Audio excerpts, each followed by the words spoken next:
Todas essas circunstâncias estavam agora relacionadas a Adriane e Idris. Raimundo então lamentou o mal sem cura de sua situação com Perdita. Ele declarou, apesar de sua dureza, ele até chamou isso de frieza, que ele a amava. Ele estivera pronto uma vez, com a humildade de um penitente e o dever de um vassalo, para se render a ela, entregando sua própria alma à tutela dela para se tornar seu aluno, seu escravo, seu escravo. Ela rejeitou esses avanços, e o tempo para essa submissão exuberante que deve ser fundada no amor e nutrida por ele já havia passado. Ainda assim, todos os seus desejos e esforços foram direcionados para a paz dela, e seu principal desconforto surgiu da percepção de que ele se esforçou em vão. Se ela continuasse inflexível na linha de conduta que agora seguia, eles deveriam se separar. As combinações e ocorrências desse modo insensato de relação sexual eram enlouquecedoras para ele. No entanto, ele não proporia a separação. Ele era assombrado pelo medo de causar a morte de um ou outro dos seres implicados nesses eventos, e ele não conseguiu se persuadir a se comprometer a dirigir o curso dos acontecimentos, para que, ignorando a terra que atravessava, não levasse os presos ao carro à ruína irremediável. Depois de uma discussão sobre esse assunto, que durou várias horas, ele se despediu de seus amigos e voltou para a cidade, não querendo encontrar Perdita antes de nós, consciente, como todos devemos estar, dos pensamentos que predominam nas mentes de ambos. Perdita se preparou para segui-lo com seu filho. Idris se esforçou para persuadi-la a ficar. Minha pobre irmã olhou para o conselheiro com medo. Ela sabia que Ramon havia conversado com ela. Ele havia instigado esse pedido? Isso seria o prelúdio de sua separação eterna? Eu disse que os defeitos de seu caráter despertaram e adquiriram vigor de sua posição antinatural. Ela considerou com suspeita o convite de Idris. Ela me abraçou, como se estivesse prestes a ser privada de minha afeição também, chamando-me de seu mais do que irmão, seu único amigo, sua última esperança. Ela pateticamente me conjurou a não deixar de amá-la, e com ansiedade crescente ela partiu para Londres, cenário e causa de toda a sua miséria. As cenas que se seguiram convenceram-na de que ela ainda não havia sondado o abismo obscuro em que havia mergulhado. Sua infelicidade assumia a cada dia uma nova forma. Todos os dias algum evento inesperado parecia se fechar, enquanto na verdade levava adiante o trem de calamidades que agora se abateu sobre ela. A paixão escolhida da alma de Raymond era a ambição. Prontidão de talento, capacidade de entrar e liderar as disposições dos homens, desejo sincero de distinção foram os despertadores e enfermeiros de sua ambição. Mas outros ingredientes se misturaram a eles e o impediram de se tornar o personagem calculista e determinado, que por si só forma um herói de sucesso. Ele era obstinado, mas não firme, benevolente em seus primeiros movimentos, duro e imprudente quando provocado. Acima de tudo, ele era impiedoso e inflexível na busca de qualquer objeto de desejo, por mais ilegal que fosse. O amor ao prazer e as sensibilidades mais suaves de nossa natureza fizeram uma parte proeminente de seu caráter, conquistando o conquistador, segurando-o no momento da aquisição, varrendo a teia da ambição, fazendo-o esquecer a labuta de semanas, por causa de um momento de indulgência com o novo e real objeto de seus desejos. Obedecendo a esses impulsos, ele se tornou marido de Perdita. Instigado por eles, ele se viu amante de Evadne. Ele agora havia perdido os dois. Ele não tinha nem a enobrecedora autogratificação que a constância inspira para consolá-lo, nem a voluptuosa sensação de abandono a uma paixão proibida, mas inebriante. Seu coração estava exausto pelos acontecimentos recentes. Seu prazer da vida foi destruído pelo ressentimento de Perdita e pela fuga de Evadne, e a inflexibilidade do primeiro colocou o último selo na aniquilação de suas esperanças. Enquanto sua desunião permaneceu em segredo, ele acalentava a expectativa de despertar a ternura do passado em seu peito, agora que todos nós estávamos familiarizados com essas ocorrências, e que Perdita, ao declarar suas resoluções aos outros, de certa forma se comprometeu com a realização delas. Ele desistiu da ideia de reunião como fútil e procurou apenas, uma vez que ele era incapaz de influenciá-la a mudar, reconciliar-se com o presente estado de coisas.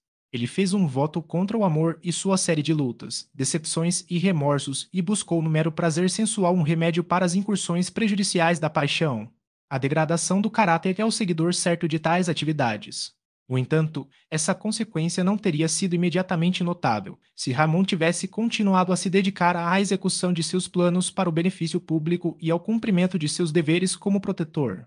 Mas, extremo em todas as coisas, entregue a impressões imediatas, ele entrou com ardor nessa nova busca de prazer e acompanhou as intimidades incongruentes ocasionadas por ela sem reflexão ou previsão.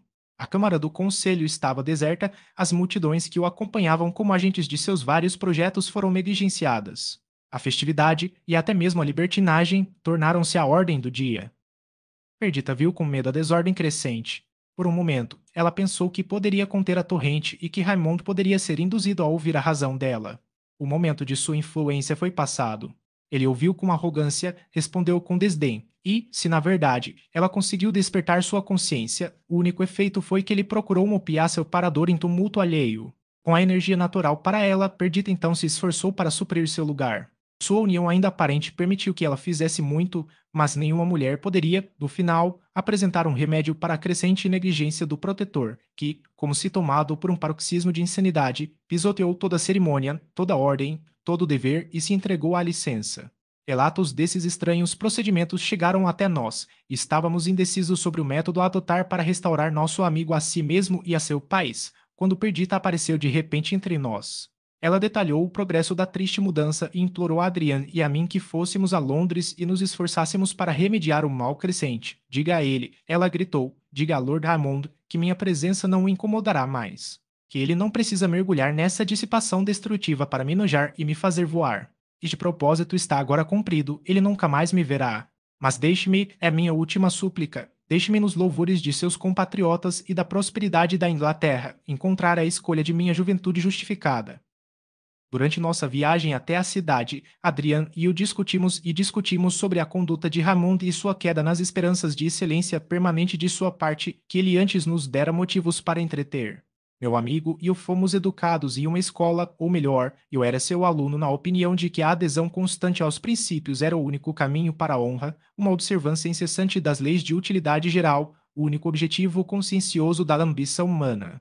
Mas, embora ambos tivéssemos essas ideias, diferimos em sua aplicação. O ressentimento acrescentou também uma picada à minha censura e eu reprovei a conduta de Raimundo em termos severos. Adriano era mais benigno, mais atencioso. Ele admitiu que os princípios que estabeleci eram os melhores, mas ele negou que eles fossem os únicos. Citando o texto, há muitas mansões na casa de meu pai, ele insistiu que os modos de se tornar bom ou grande variavam tanto quanto as disposições dos homens, dos quais, pode-se dizer, como das folhas da floresta, não havia dois iguais. Chegamos a Londres por volta das 11 da noite. Conjecturamos, apesar do que tínhamos ouvido, que deveríamos encontrar Raymond em St. Stephens. Para lá aceleramos. A câmara estava cheia, mas não havia protetor, e havia um descontentamento austero manifesto no semblante dos líderes, e uma tagarelice sussurrante e ocupada entre os subordinados, não menos sinistra. Apressamos para o palácio do protetorado. Encontramos Raimundo em sua sala de jantar com outras 6 pessoas. A garrafa estava sendo empurrada alegremente e havia feito incursões consideráveis na compreensão de uma ou duas. Aquele que estava sentado perto de Raimundo estava contando uma história que convulsionou o resto com risos. Raimundo sentou-se entre eles, embora enquanto entrasse no espírito da hora, sua dignidade natural nunca o abandonou.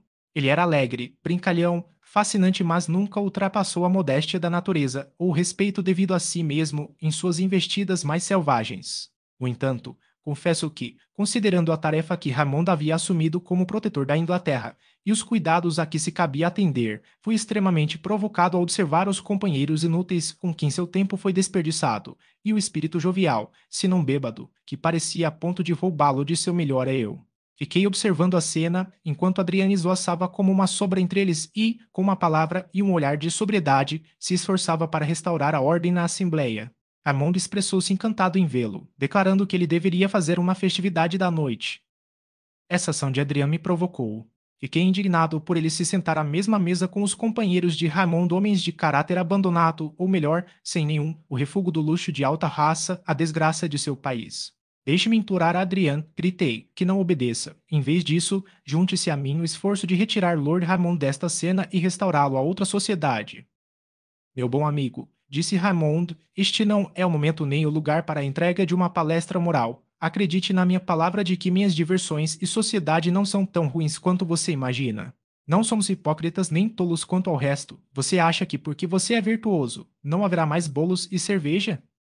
Eu me virei com raiva. Bernay, disse Adrian, você é muito cínico. Sente-se, ou se você não quiser, talvez, como você não é um visitante frequente, Lord Raymond irá agradá-lo e nos acompanhar, como havíamos concordado anteriormente, ao parlamento.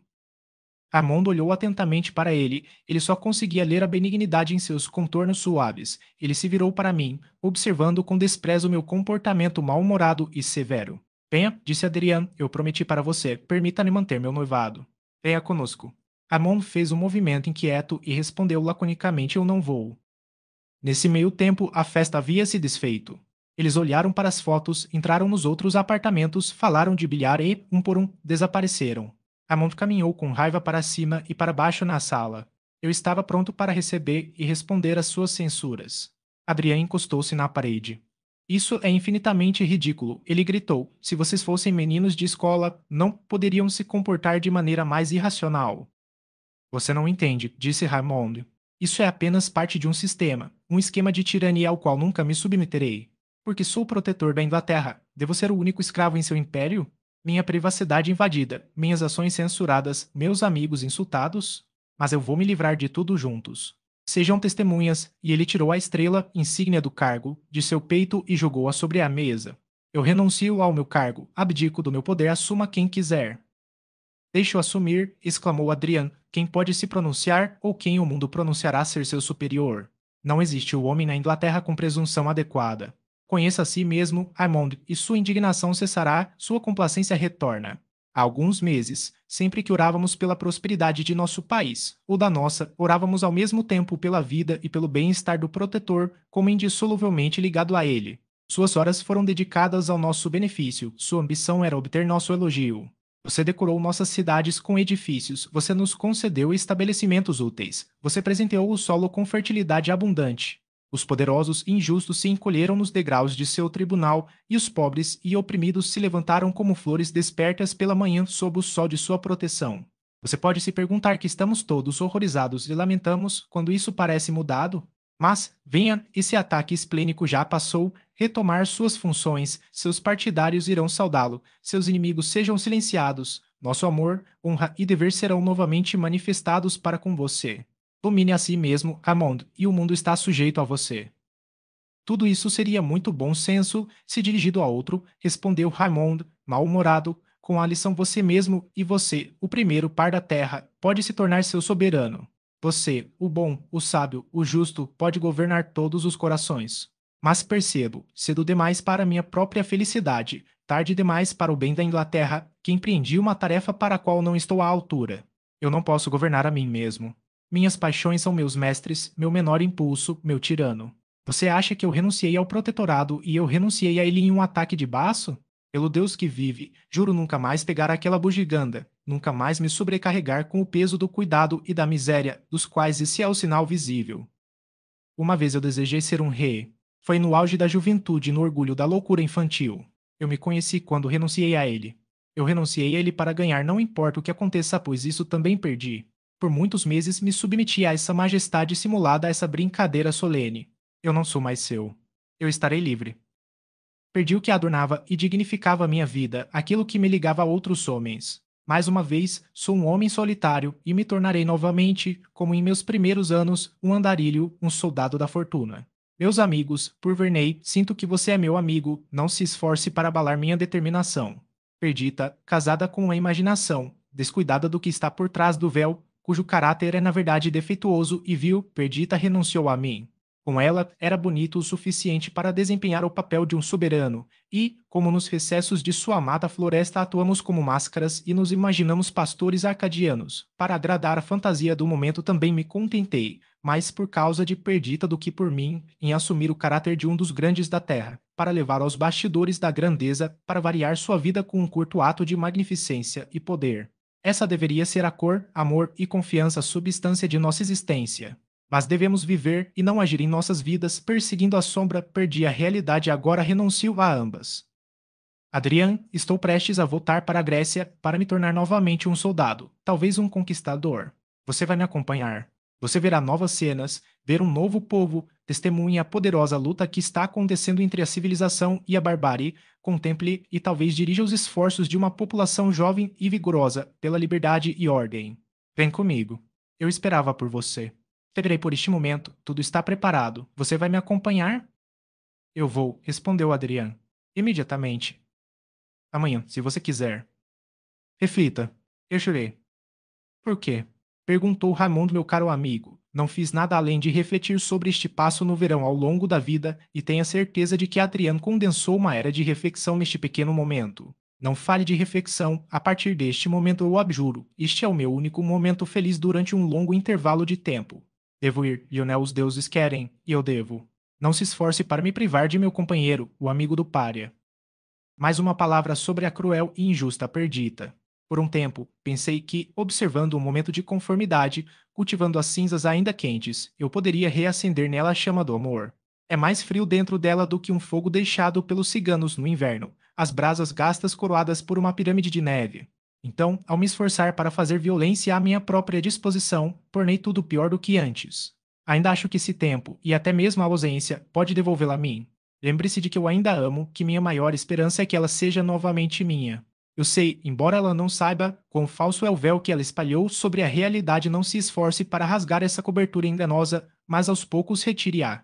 Presenteie-a com um espelho, no qual ela possa se conhecer, e, quando ela for adepta dessa ciência necessária, mais difícil, ela se perguntará sobre seu erro atual e se apressará em restaurar para mim, o que é por direito meu, seu perdão, seus pensamentos gentis, seu amor.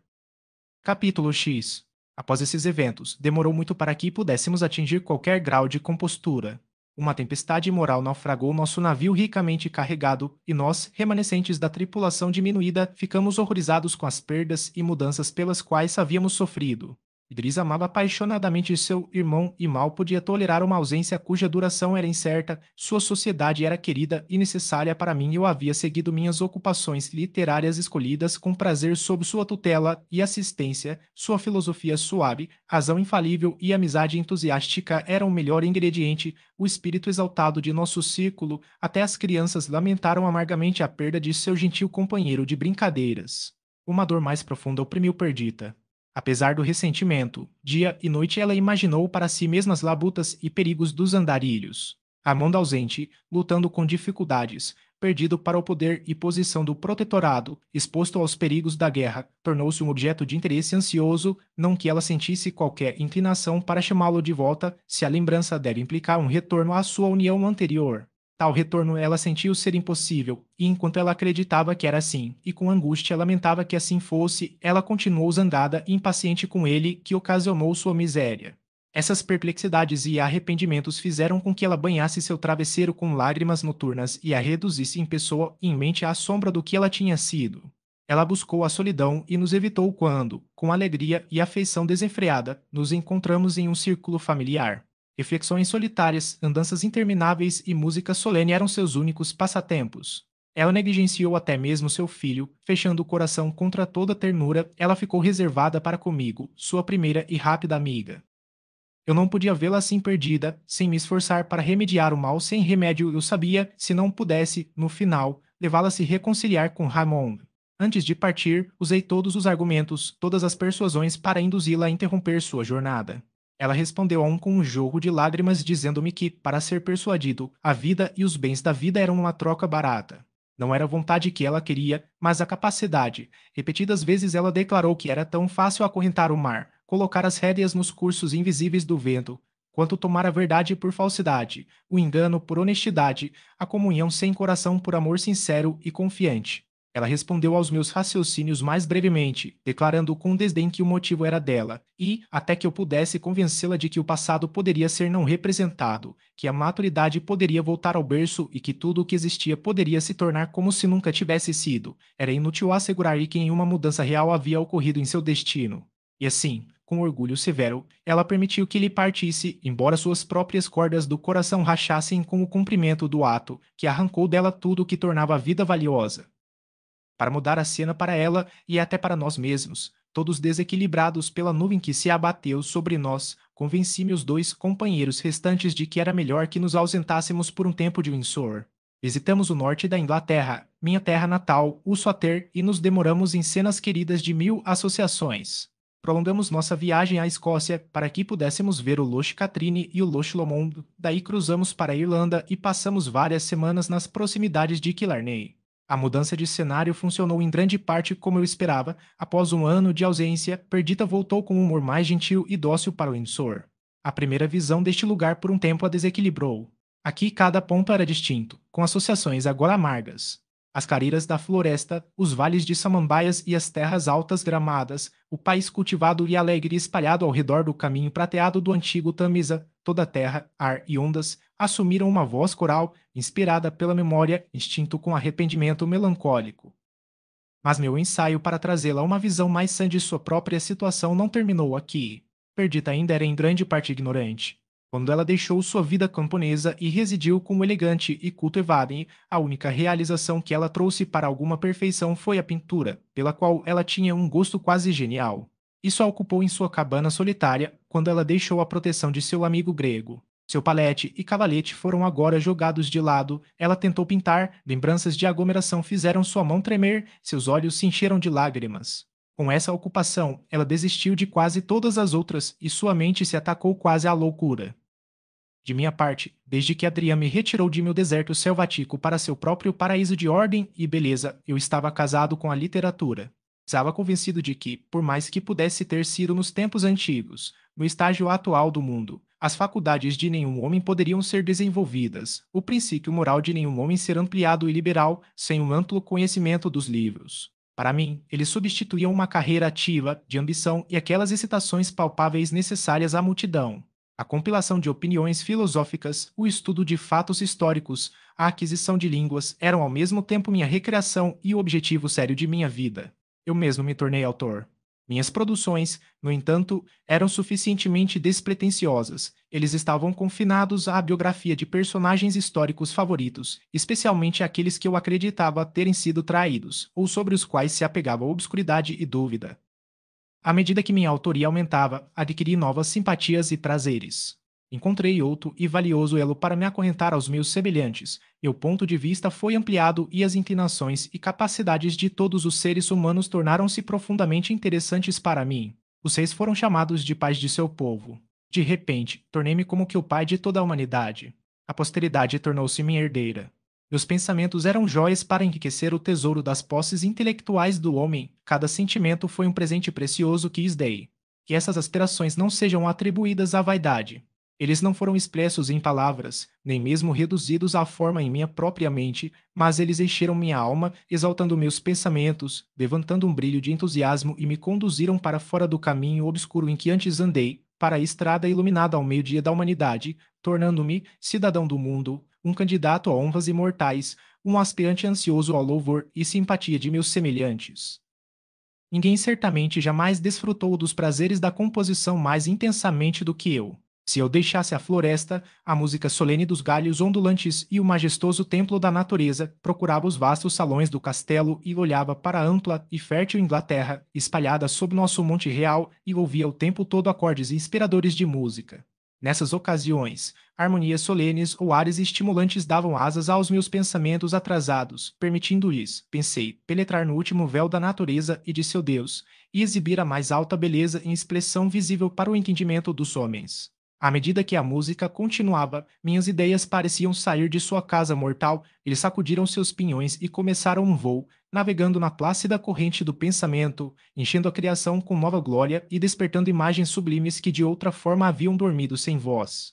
Então eu corria para minha mesa, tecia a recém-descoberta teia da mente em textura firme e cores brilhantes, deixando a modelagem do material para um momento mais calmo. Mas esse relato, que pode pertencer tanto a um período anterior de minha vida quanto ao momento presente, me leva muito longe. Foi o prazer que senti na literatura, a disciplina da mente que encontrei surgir dela, que me deixou ansioso para levar Perdita às mesmas atividades. Comecei com mão leve e sedução gentil, primeiro excitando sua curiosidade e depois satisfazendo-a de tal forma que pudesse levá-la, ao mesmo tempo em que ela meio esquecia suas tristezas na ocupação, a encontrar nas horas que se seguiram uma reação de benevolência e tolerância. A atividade intelectual, embora não voltada para os livros, sempre foi a característica de minha irmã. Ele havia sido exibido cedo na vida, levando-a a uma meditação solitária entre suas montanhas nativas, fazendo com que ela formasse inúmeras combinações de objetos comuns, dando força às suas percepções e rapidez ao seu arranjo. O amor tinha vindo, como a vara do mestre profeta, para engolir toda a propensão menor. O amor dobrou todas as suas excelências e colocou um diadema em seu gênio. Ela deixaria de amar? Pegue as cores e o odor da rosa, mude o doce alimento do leite materno para fel e veneno. Com a mesma facilidade você pode afastar Perdita do amor.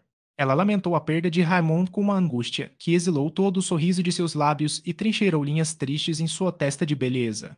Mas cada dia parecia mudar a natureza de seu sofrimento, e cada hora que se seguia a forçar ou alterar-se, assim posso chamá-lo, a moda do traje de luto de sua alma. Por um tempo, a música foi capaz de satisfazer os desejos de sua fome mental, e seus pensamentos melancólicos se renovavam a cada mudança de tom e variavam a cada alteração na tensão.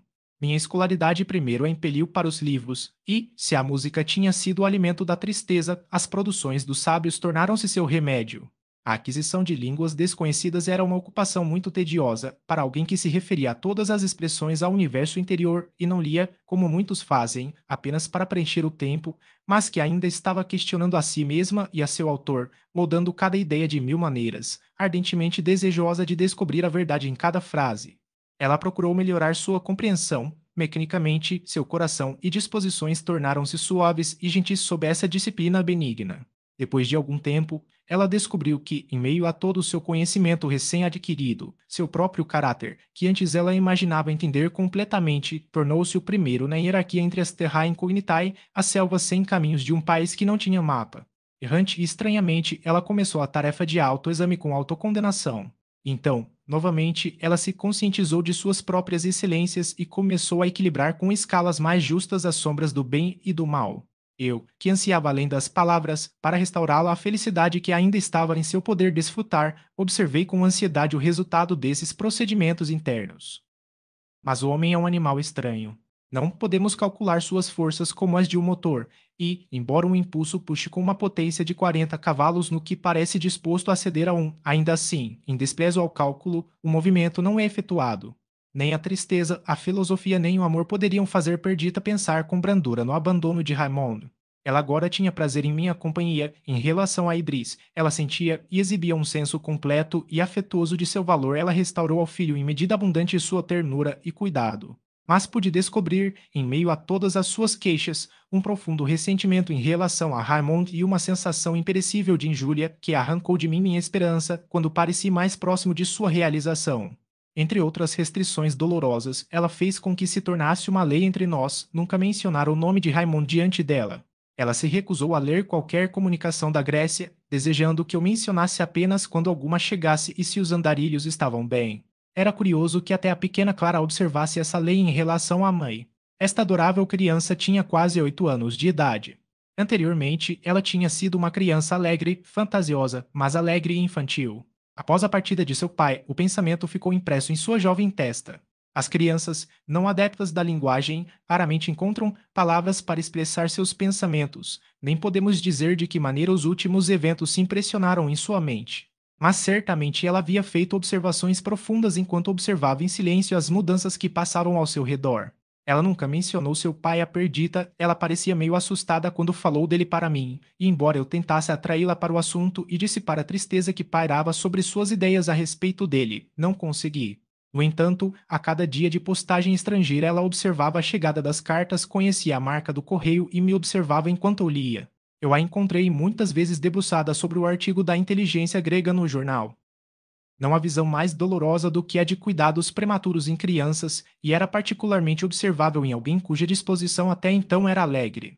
No entanto, havia tanta doçura e docilidade em Clara que sua admiração foi excitada, e se os humores da mente são calculados para pintar a bochecha de beleza e dotar os movimentos de graça, certamente suas contemplações devem ter sido celestiais, uma vez que cada delineamento foi moldado em beleza, e seus movimentos eram mais harmoniosos do que os limites elegantes dos filhotes de sua floresta nativa. Às vezes, eu discutia com Perdita sobre o assunto de sua reserva, mas ela rejeitou meus conselhos, enquanto a sensibilidade de sua filha excitou nela uma ternura ainda mais apaixonada. Após o lapso de mais de um ano, Adriano voltou da Grécia. Quando nossos exilados chegaram, existia uma trégua entre turcos e gregos, uma trégua que era como sono para o corpo mortal, sinal de atividade renovada ao acordar. Com os numerosos soldados da Ásia, com todos os estoques bélicos, navios e máquinas militares, que a riqueza e o poder podiam comandar, os turcos imediatamente resolveram esmagar o inimigo, que, rastejando aos poucos, havia saído de sua fortaleza na Moreia, adquirido a Trácia e a Macedônia, e liderou seus exércitos até os portões de Constantinopla, enquanto suas extensas relações comerciais deram a todas as nações europeias interesse em seu sucesso. A Grécia se preparou para uma resistência vigorosa, subiu para um homem, e as mulheres, sacrificando seus ornamentos caros, prepararam seus filhos para a guerra e ordenaram-lhes que conquistassem ou morressem com o espírito da mãe espartana. Os alentos e a coragem de Raimundo eram muito estimados entre os gregos. Nascida em Atenas, aquela cidade o reivindicou para si e, ao dar-lhe o comando de sua divisão peculiar no exército, o comandante em chefe possuía apenas poder superior. Ele foi contado entre seus cidadãos, seu nome foi adicionado à lista de heróis gregos. Seu julgamento, atividade e bravura consumada justificaram sua escolha. O conde de Windsor tornou-se voluntário de seu amigo. É bom, disse Adrian, tagarelar sobre a guerra nessas sombras agradáveis e, com muito óleo mal gasto, fazer uma demonstração de alegria, porque muitos milhares de nossos semelhantes deixam com dor este doce ar e terra natal. Não serei suspeito de ser avesso à causa grega, eu conheço e sinto sua necessidade, Égudo, além de qualquer outra, uma boa causa. Eu defendi com minha espada e quis que meu espírito fosse soprado em sua defesa. A liberdade vale mais do que a vida, e os gregos fazem bem em defender seu privilégio até a morte. Mas não nos enganemos. Os turcos são homens, cada fibra, cada membro é tão sensível quanto o nosso, e cada espasmo, seja mental ou corporal, é tão verdadeiramente sentido no coração ou no cérebro de um turco quanto no de um grego. A última ação em que estive presente foi a tomada de. Os turcos resistiram até o fim, a guarnição pereceu nas muralhas e entramos de assalto. Todas as criaturas que respiravam dentro das muralhas foram massacradas. Você acha que, em meio aos gritos de inocência violada e infância desamparada, eu não senti em todos os nervos o grito de um semelhante? Eles eram homens e mulheres, os sofredores, antes de serem maometanos, e quando se levantarem sem turbante da sepultura, em que, exceto suas ações boas ou más, eles serão melhores ou piores do que nós. Dois soldados disputavam uma garota cujo vestido rico e extrema beleza excitavam os apetites brutais desses miseráveis, que, talvez bons homens entre suas famílias, foram transformados pela fúria do momento em males encarnados. Um homem velho, com barba prateada, decrépito e careca, ele poderia ser seu avô, interveio para salvá-la, o machado de batalha de um deles cravou seu crânio. Corri em sua defesa, mas a raiva os deixou cegos e surdos. Eles não distinguiam meu traje cristão nem davam atenção às minhas palavras. As palavras eram armas contundentes então, pois enquanto a guerra gritava estragos e o assassinato dava eco adequado, como eu poderia. Volte a maré de males, aliviando o erro com leve abordagem de eloquência calmante. Um dos companheiros, enfurecido com minha interferência, me atingiu com sua baioneta no lado e caí sem sentidos. Esta ferida provavelmente encurtará minha vida, tendo quebrado uma estrutura, fraca por si mesma. Mas estou contente em morrer. Aprendi na Grécia que um homem, mais ou menos, é de pouca importância enquanto corpos humanos permanecem para preencher as fileiras reduzidas dos soldados, e que a identidade de um indivíduo pode ser negligenciada de modo que a lista de convocação contenha seus números completos. Tudo isso tem um efeito diferente sobre Raymond. Ele é capaz de contemplar o ideal da guerra, enquanto eu sou sensível apenas às suas realidades. Ele é um soldado, um general. Ele pode influenciar os cães de guerra sedentos de sangue, enquanto eu resisto em vão às suas propensões. A causa é simples. Porque disse que, em todos os corpos, aqueles que querem liderar também devem, em um grau considerável, seguir. Eu não posso seguir, pois não simpatizo com seus sonhos de massacre e glória. Seguir e liderar tal carreira é a inclinação natural da mente de Raymond. Ele é sempre bem-sucedido e se esforça para garantir aos gregos a liberdade, provavelmente um império estendido, ao mesmo tempo em que adquire alto nome e posição.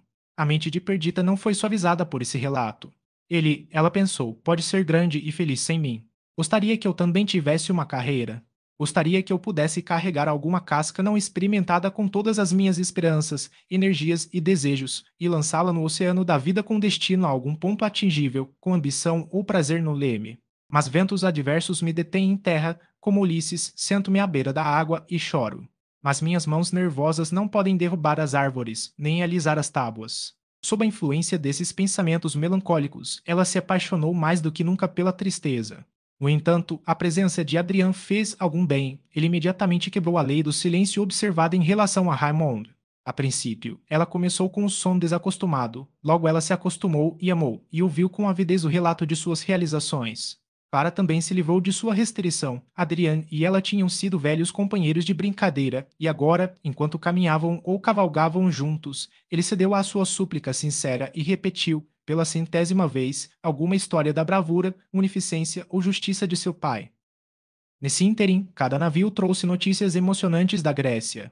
A presença de um amigo em seus exércitos e conselhos nos fez entrar nos detalhes com entusiasmo, e uma pequena carta de vez em quando de Raymond nos contava como ele estava absorto pelos interesses de seu país adotivo. Os gregos estavam fortemente apegados às suas atividades comerciais e teriam ficado satisfeitos com suas aquisições atuais, se os turcos não os tivessem despertado com a invasão. Os patriotas foram vitoriosos, um espírito de conquista foi instilado, e eles já olhavam para Constantinopla como sua.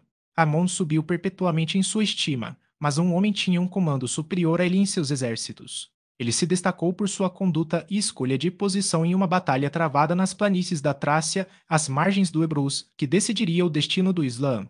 Os maometanos foram derrotados e expulsos inteiramente do país a oeste deste rio. A batalha foi sangrenta, a perda dos turcos aparentemente irreparável. Os gregos, ao perder um homem, esqueceram a multidão sem nome espalhada sobre o campo sangrento e deixaram de se valorizar por uma vitória que lhes custou Raymond. Na Batalha de Macri, ele liderou o ataque da cavalaria e perseguiu os fugitivos até as margens do Ebrus. Seu cavalo favorito foi encontrado pastando na margem do rio Tranquilo. Tornou-se uma questão se ele havia caído entre os não reconhecidos, mas nenhum ornamento quebrado ou armadilha manchada traiu seu destino.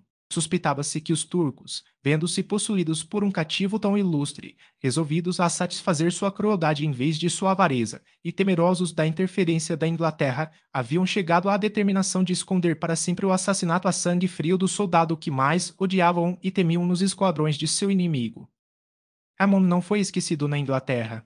Sua abdicação do protetorado causou uma sensação sem precedentes, e, quando seu sistema magnífico e viril foi contrastado com as visões estreitas dos políticos que se sucederam, o período de sua elevação foi referido com tristeza. A recorrência perpétua de seu nome, unida aos testemunhos mais honrosos, nas gazetas gregas, manteve o interesse que ele havia despertado. Ele parecia o filho favorito da fortuna, e sua perda prematura eclipsou o mundo e mostrou o remanescente da humanidade com brilho diminuído. Eles se apegaram com avidez à esperança de que ele ainda pudesse estar vivo. Seu ministro em Constantinopla foi instado a fazer as aquisições necessárias e, caso sua existência fosse verificada, exigir sua libertação. Era de se esperar que seus esforços fossem bem-sucedidos e que, embora agora prisioneiro, o esporte da crueldade e a marca do ódio, ele fosse resgatado do perigo e restaurado à felicidade, poder e honra que merecia. O efeito dessa inteligência sobre minha irmã foi impressionante. Ela nunca por um momento creditou a história de sua morte, ela resolveu instantaneamente ir para a Grécia.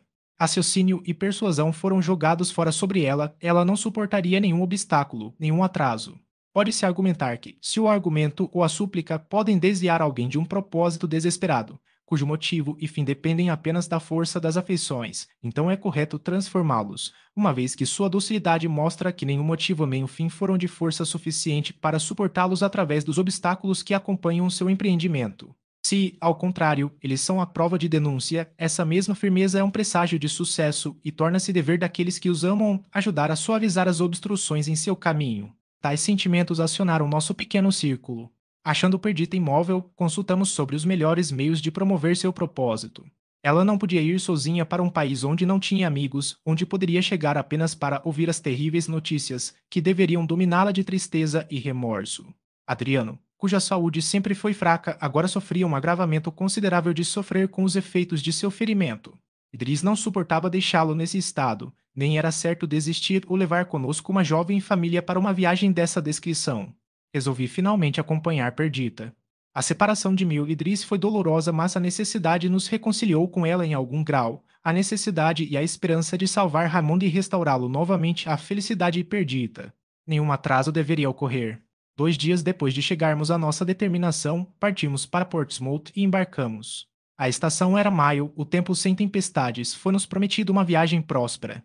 Acalentando as esperanças mais fervorosas, embarcamos no oceano deserto, vimos com deleite a costa recuada da Grã-Bretanha e, nas asas do desejo, ultrapassamos nossas velas bem cheias em direção ao sul. As ondas leves e ondulantes nos levaram adiante, e o velho oceano sorriu para o frete de amor e esperança confiado a seu cargo. Ele acariciou suavemente suas planícies tempestuosas e o caminho foi aplanado para nós. Dia e noite, o vento à popa deu um impulso constante à nossa quilha nem vendavais ásperos, ou areia traiçoeira, ou rocha destrutiva interpuseram um obstáculo entre minha irmã e a terra que deveria devolvê-la ao seu primeiro amado. O confessor de seu querido coração, um coração dentro desse coração. Ó. 2. Capítulo I. Durante esta viagem, quando em noites calmas conversávamos no convés, observando o olhar das ondas e as aparências mutáveis do céu, descobri a revolução total que os desastres de Raimundo haviam causado na mente de minha irmã. Eram as mesmas águas do amor, que, ultimamente frias e cortantes como o gelo, repelentes como aquelas, agora soltas de suas correntes congeladas, fluíam pelas regiões de sua alma em exuberância jorrante e grata? Ela não acreditava que ele estivesse morto, mas sabia que ele estava em perigo, e a esperança de ajudar em sua libertação, e a ideia de acalmar com ternura os males que ele poderia ter sofrido, elevou e harmonizou o elemento dissonante e tardio de seu ser. Eu não estava tão otimista quanto ela quanto ao resultado de nossa viagem. Ela não era otimista, mas segura, e a expectativa de ver o amante que ela havia banido, o marido, amigo, companheiro de coração de quem ela muito estava alienada, envolveu seus sentidos em deleite, sua mente em placidez. Estava começando a vida novamente, estava deixando areias estéreis para uma morada de beleza fértil, era um porto depois de uma tempestade, um opiáceo depois de noites sem dormir, um despertar feliz de um sonho terrível. A pequena Clara nos acompanhou, a pobre criança não entendeu bem o que estava acontecendo. Ela ouviu que estávamos indo para a Grécia, que ela veria seu pai, e agora, pela primeira vez, ela tagarelava sobre ele para sua mãe. Ao desembarcar em Atenas, encontramos dificuldades que aumentavam sobre nós. Nem a terra histórica ou a atmosfera amena podiam nos inspirar entusiasmo ou prazer enquanto o destino de Raimundo estava em perigo. Nenhum homem jamais despertou um interesse tão forte na mente do público. Isso era aparente mesmo entre os ingleses fleumáticos, dos quais ele estava ausente há muito tempo. Os atenienses esperavam que seu herói voltasse em triunfo, as mulheres ensinaram seus filhos a balbuciar seu nome junto ao dia de ação de graças, sua beleza viril, sua coragem, sua devoção à causa deles. O fizeram aparecer aos olhos deles quase como uma das antigas divindades do solo descendente de seu Olimpo natal para defendê-los. Quando falaram de sua provável morte e cativeiro certo, lágrimas escorriam de seus olhos, assim como as mulheres da Síria lamentaram por Adonis. As esposas e mães da Grécia lamentaram nosso inglês Raimundo. Atenas era uma cidade de luto. Todas essas demonstrações de desespero atingiram Perdita com medo, com aquela expectativa otimista, mas confusa, que o desejo gerou enquanto ela estava distante da realidade. Ela formou uma imagem em sua mente de mudança instantânea quando deveria colocar os pés nas praias gregas. Ela imaginou que Raimundo já estaria livre e que suas ternas atenções viriam a obliterar completamente até mesmo a memória de seu infortúnio. Mas seu destino ainda era incerto. Ela começou a temer o pior e a sentir que a esperança de sua alma estava lançada em uma chance que poderia ser um espaço em branco. A esposa e o adorável filho de Lord Raymond tornaram-se objetos de intenso interesse em Atenas. Os portões de sua morada foram sitiados, orações audíveis foram feitas por sua restauração. Todas essas circunstâncias aumentaram o desânimo e os temores de Perdita. Meus esforços foram incessantes. Depois de um tempo, deixei Atenas e me juntei ao exército estacionado em Kishan, na Trácia. Suborno, ameaças e intrigas logo descobriram o segredo de que Raimundo estava vivo, um prisioneiro, sofrendo o mais rigoroso confinamento e crueldades arbitrárias. Colocamos em movimento todos os impulsos de política e dinheiro para resgatá-lo de suas mãos. A impaciência da disposição de minha irmã agora voltou sobre ela, despertada pelo arrependimento, aguçada pelo remorso. A própria beleza do clima grego, durante a estação da primavera, acrescentou tortura às suas sensações. A beleza sem precedentes da terra revestida de flores, o solo genial e a sombra grata, a melodia dos pássaros, a majestade da floresta, o esplendor das ruínas de mármore, o claro esplendor das estrelas, a noite, a combinação de tudo o que era excitante e voluptuoso nesta terra transcendente, inspirando um espírito de vida mais rápido e uma sensibilidade adicional a cada articulação de seu corpo, apenas deu vantagem à pungência de sua dor. Cada longa hora era contada, e ele sofria o fardo de todos os seus pensamentos. Ela se absteve de comida, ela estava deitada na terra nua e, por meio de tal imitação de seus tormentos forçados, esforçou-se para manter comunhão com sua dor distante. Lembrei-me de que, em um de seus momentos mais difíceis, uma citação minha a despertou para a raiva e o desdém. Perdita, eu disse, algum dia você descobrirá que errou ao lançar Raimundo novamente nos espinhos da vida. Quando a decepção manchar sua beleza, quando as dificuldades de um soldado dobrarem sua forma viril e a solidão tornar até mesmo o triunfo amargo para ele, então você se arrependerá e lamentar a mudança irreparável. Vai se mover em corações todos rochosos agora, o remorso tardio do amor. O pungente remorso de amor agora perfurou seu coração. Ela se acusou de sua viagem à Grécia, seus perigos, sua prisão. Ela imaginou para si mesma a angústia de sua solidão. Ela se lembrara do prazer ansioso que ele nos dias anteriores a tornar a parceira de suas alegres esperanças, com que afeição grata ele recebia sua simpatia em seus cuidados. Ela se lembrou de quantas vezes ele havia declarado que a solidão era para ele o maior de todos os males, e como a própria morte era para ele mais cheia de medo e dor quando ele imaginava para si mesmo uma sepultura solitária. Minha melhor garota, disse ele, me alivia dessas fantasias. Unido a ela, acalentado em seu querido coração, nunca mais conhecerei a miséria de me encontrar sozinho. Mesmo que eu morra antes de você, minha perdita, guarde minhas cinzas até que as suas se misturem com as minhas. É um sentimento tolo para quem não é materialista, mas parece-me, mesmo naquela cela escura, posso sentir que minha poeira inanimada se mistura com a sua e, assim, ter um companheiro em decadência. Em seu humor ressentido, essas expressões foram lembradas com acrimônia e desdém. Eles a visitaram em sua hora amolecida, tirando o sono de seus olhos, toda a esperança de descanso de sua mente inquieta. 2 meses se passaram assim, quando finalmente obtivemos a promessa da libertação de Raymond. O confinamento e as dificuldades minaram sua saúde. Os turcos temiam o cumprimento das ameaças do governo inglês. Se ele morresse sob suas mãos, eles consideravam sua recuperação impossível. Eles o entregaram como um homem moribundo, de bom grado nos entregando os ritos do sepultamento. Ele veio por mar de Constantinopla para Atenas. O vento, favorável a ele, soprava tão forte na costa que não conseguimos, como pretendíamos a princípio, encontrá-lo em sua estrada aquática. A torre de vigia de Atenas foi sitiada por inquiridores, cada vela ansiosamente procurada, até que no dia 1º de maio a galante fragata apareceu, carregada de tesouros mais inestimáveis do que a riqueza que, pilotada do México, o vexado Pacífico engoliu, ou que foi transportada por seu seio tranquilo para enriquecer a coroa da Espanha. Ao amanhecer, o navio foi descoberto rumando na costa. Conjecturou-se que lançaria âncora a cerca de 5 milhas da terra. A notícia se espalhou por Atenas, e toda a cidade se espalhou pelo portão do Pireu, descendo as estradas, através dos vinhedos, dos bosques de oliveiras e das plantações de figueiras, em direção ao porto. A alegria barulhenta da população, as cores berrantes de suas roupas, o tumulto de carruagens e cavalos, a marcha de soldados misturados, o aceno de bandeiras e o som de música marcial aumentavam a alta excitação da cena, enquanto ao nosso redor repousavam em solene majestade as relíquias do tempo antigo.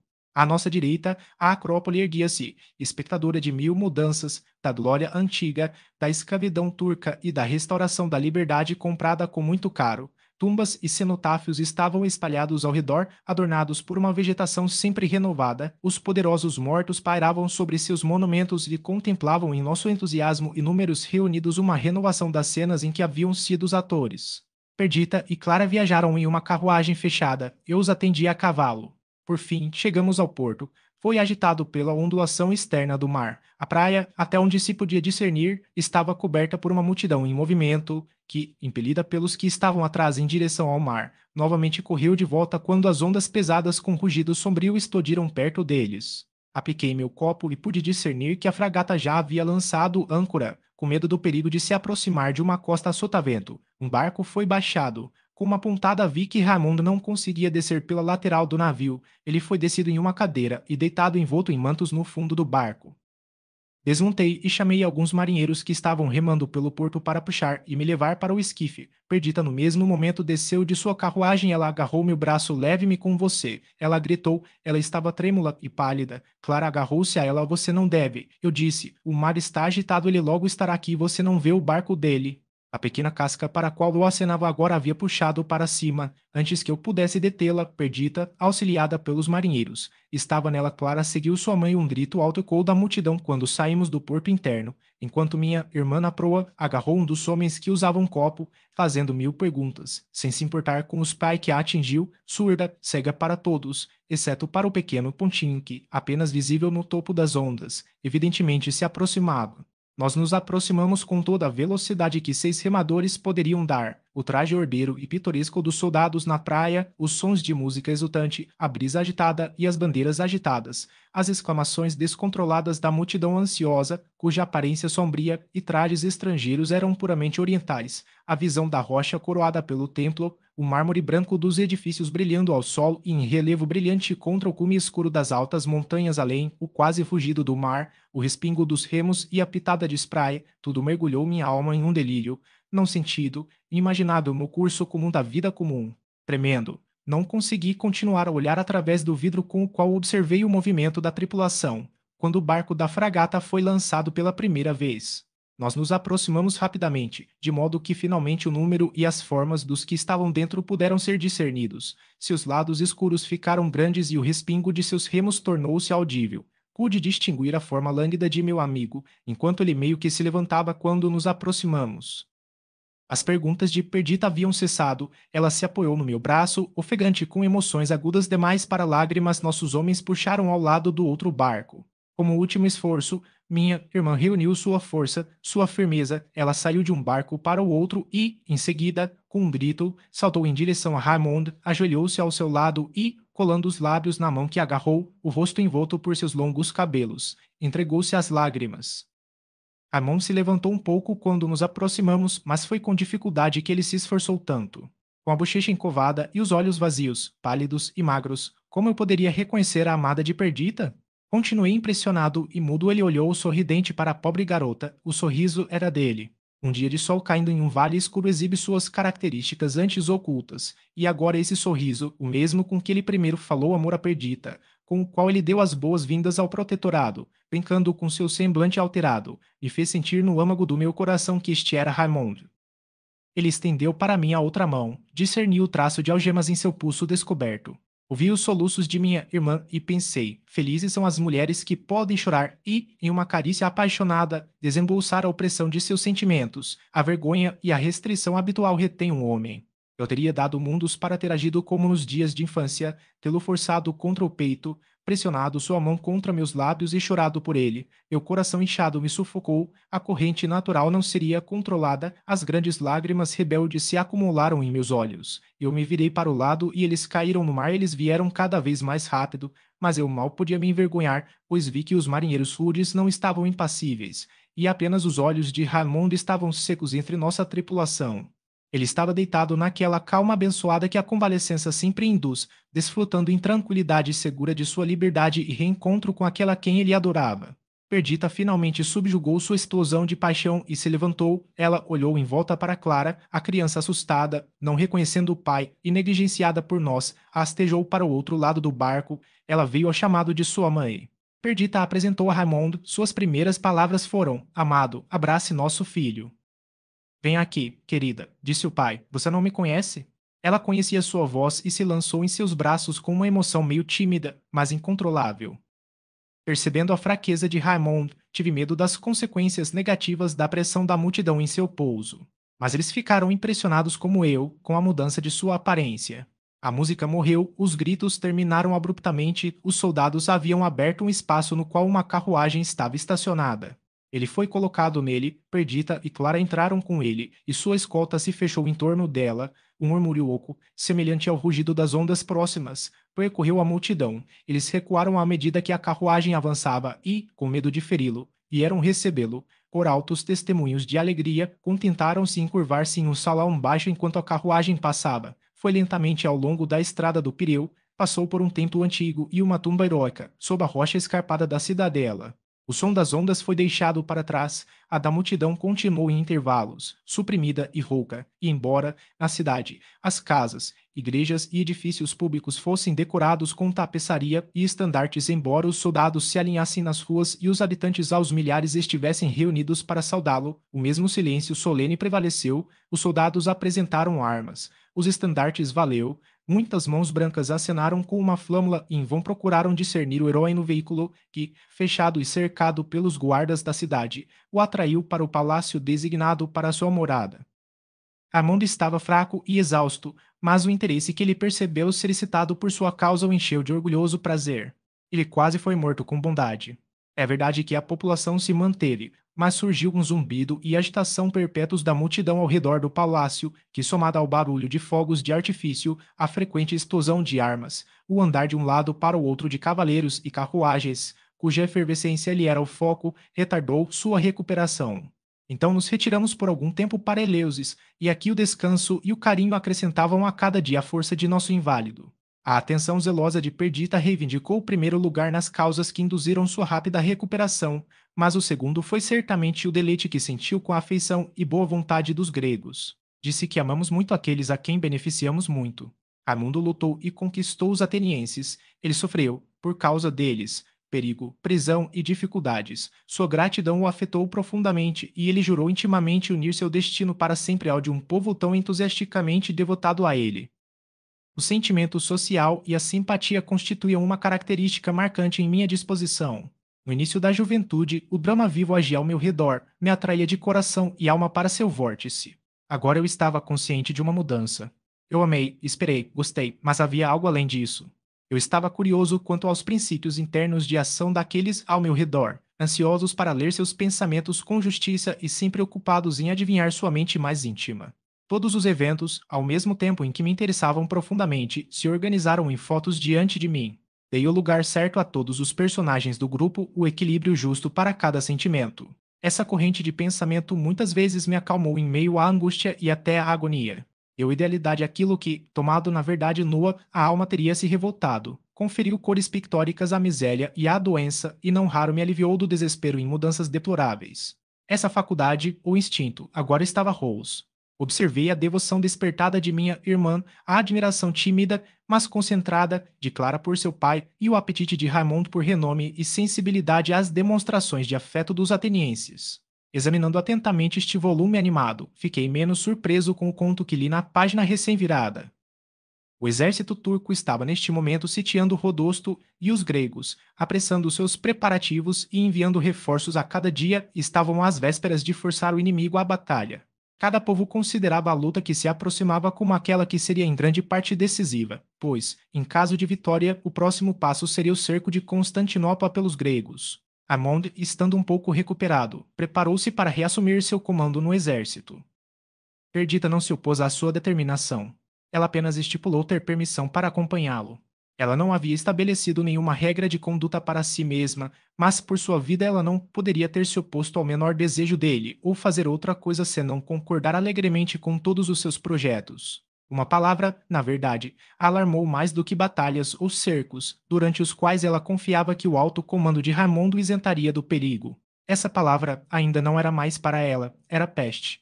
Esse inimigo da raça humana havia começado no início de junho a erguer sua cabeça de serpente nas margens do Nilo. Partes da Ásia, geralmente não sujeitas a esse mal, foram infectadas. Foi em Constantinopla, mas como a cada ano aquela cidade experimentava uma visitação semelhante, pouca atenção era dada aos relatos que declaravam que mais pessoas já haviam morrido lá do que normalmente constituía uma presa habitual de todos os meses mais quentes. Seja como for, nem a peste nem a guerra poderiam impedir Perdita de seguir seu senhor, ou induzi-la a proferir uma objeção aos planos que lhe propôs. Estar perto dele, ser amada por ele, senti-lo novamente como seu, era o limite de seus desejos. O objetivo de sua vida era dar-lhe prazer. Já tinha sido assim antes, mas com uma diferença. Em tempos passados, sem pensar ou prever, ela o fizera feliz, sendo ela mesma e em qualquer questão de escolha consultava seus próprios desejos, como sendo um com os dele. Agora ela se colocava diligentemente fora de questão, sacrificando até mesmo sua ansiedade por sua saúde e bem-estar à sua resolução de não se opor a nenhum de seus desejos. O amor ao povo grego, o apetite pela glória e o ódio ao governo bárbaro sob o qual ele havia sofrido até a aproximação da morte o estimularam.